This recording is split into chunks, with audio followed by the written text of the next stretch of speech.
का वर्तमान चुनाव परिणाम बीएसपी के करोड़ों लोगों की रात दिन की कड़ी तन मन धन की मेहनत का ये वाजिब फल कतई नहीं है। फिर भी बाबा साहब के अनुयायी पार्टी होने के नाते इस पार्टी के लोगों को अपनी हिम्मत कतई नहीं हारना है, बल्कि पत्थर काट कर रास्ता बनाने का अपना प्रयास व संघर्ष हर हाल में आजीवन जारी रखना है। जबकि ऐसे खराब राजनीतिक हालात बीजेपी ने भी देखे हैं, जब आजादी के बाद से काफी लंबे समय तक देश में राज करने का मौका यहाँ की जनता ने इनको नहीं दिया, बल्कि यूपी में भी सन 2017 से पहले भाजपा की स्थिति यहाँ कोई खास अच्छी नहीं थी और अब इसी प्रकार कांग्रेस पार्टी भी लगभग उसी हालत से गुजर रही है जिस खराब हालत से पहले भाजपा गुजर चुकी है।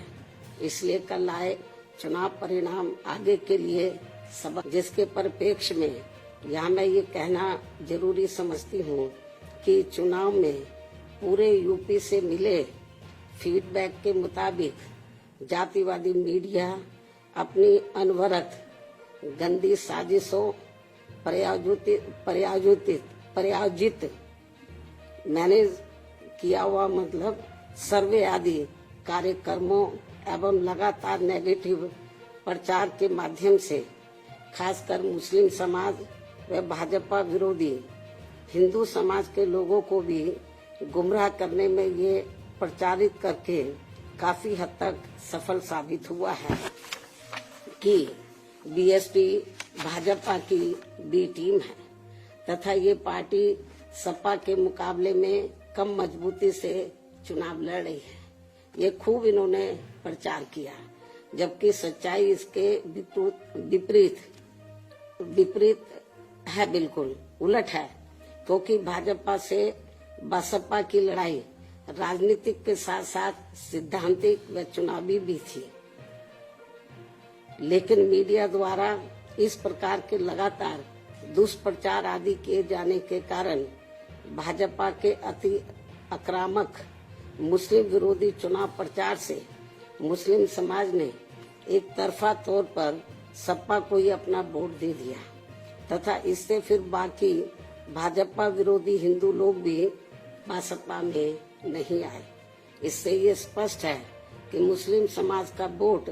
यदि दलित समाज के साथ मिल जाता, जैसा कि बंगाल के चुनाव में टीएमसी के साथ मिलकर भाजपा को धराशायी करने का चमत्कार परिणाम दिया था, तो फिर वैसे ही परिणाम यहाँ भी दोहराए जा सकते थे।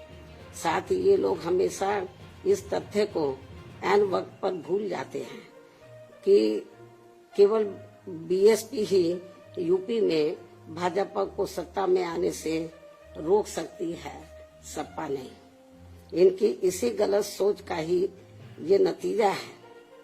कि भाजपा फिर से सत्ता में वापस यहाँ आ गई है। और यदि यूपी में तिकोना संघर्ष हुआ होता, जिसकी पूरी संभावना भी थी, तो तब यहाँ यूपी के परिणाम बीएसपी की अपेक्षा के मुताबिक आते तथा फिर भाजपा को सत्ता में आने से रोक लिया जाता। अर्थात कुल मिलाकर मुस्लिम समाज बीएसपी के साथ तो लगा रहा, किंतु इनका पूरा वोट समाजवादी पार्टी की तरफ शिफ्ट कर गया और इनके इस गलत फैसले से बीएसपी को बड़ा भारी नुकसान ये हुआ कि बीएसपी समर्थक अपर कास्ट व ओबीसी समाज की विभिन्न जातियों में भी ये डर फैल गया कि सपा के सत्ता में आने से दोबारा यहाँ जंगल राज आ जाएगा और फिर ये लोग भी भाजपा की तरफ चले जाएंगे। इस प्रकार से भाजपा को हराने के लिए मुस्लिम समाज ने बार बार आजमाई हुई पार्टी बीएसपी से ज्यादा सपा पर भरोसा करने की बड़ी भारी भूल की है, जिसकी सजा बीएसपी को मिली है। यह काफी कड़वी व सीख लेने वाली भी है, जिसकी सजा बीएसपी को मिली है कि हमने इन पे भरोसा किया। जिसकी सजा बीएसपी को मिली है वे काफी कड़वी व सीख लेने वाली भी है। इसलिए इस कड़े अनुभव को खास ध्यान में रखकर ही अब बीएसपी आगे अपनी रणनीति में बदलाव जरूर लाएगी। लेकिन ऐसे हालातों में भी बीएसपी मूवमेंट के हित में संतोष की बात ये रही है कि दलितों में से खासकर मेरे खुद के अपने समाज का वोट हमेशा की तरह इस बार भी अपनी मूवमेंट व पार्टी की लीडरशिप के साथ चट्टान की तरह पूरी मजबूती के साथ खड़ा रहा है। जिन पर मैं कितना भी गर्व महसूस करूं वह कम ही होगा, तथा उनका जितना भी मैं आभार प्रकट करूं वह कम ही होगा। और अब मेरी उन सभी से ये भी अपील है कि उन्हें अपना मनोबल बिल्कुल भी नहीं गिरने देना है। हमारे चैनल को लाइक, शेयर और सब्सक्राइब जरूर करें और नई अपडेट्स के लिए बेल आइकन दबाना ना भूलें।